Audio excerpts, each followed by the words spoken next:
ఎప్పుడు తినే పెసరట్టుని ఇలా ఒకసారి డిఫరెంట్‌గా ట్రై చేసి చూడండి. దీనికోసం ముందుగా అయితే 2 కప్పులు పెసలు అండ్ హాఫ్ కప్ ఆఫ్ మినపప్పుని ముందు రోజే నానపెట్టుకున్నాను. నానపెట్టుకున్న దాన్ని పక్క రోజు మార్నింగ్ ఒక మిక్సింగ్ జార్‌లో వేసుకొని దాంతో పాటు కొద్దిగా అల్లం అండ్ పచ్చిమిర్చి ఏసి పేస్ట్ చేసుకొని ఒక దోస బ్యాటర్ లాగా ప్రిపేర్ చేసుకున్నాను. ఆ తర్వాత పాన్ పైన కొద్దిగా ఆయిల్ ఏసుకొని ఆయిల్ వేడయిన తర్వాత అందులో కొంచెం ఆనియన్స్, బ్రోకలీ, క్యారెట్ వేసి బాగా ఫ్రై చేసుకున్నాను. ఇందులో కొంచెం స్వీట్ కార్న్ కూడా యాడ్ చేశానండి. ఇవన్నీ ఫ్రై అయిన తర్వాత అందులో కొంచెం సాల్ట్, పసుపు అండ్ కారం యాడ్ చేసుకొని మొత్తం ఒకసారి మిక్స్ చేసేసుకోవాలి బాగా.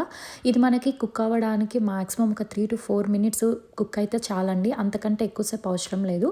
అండ్ లాస్ట్‌లో కొద్దిగా స్ప్రింగ్ ఆనియన్స్ కూడా యాడ్ చేసుకున్నాను.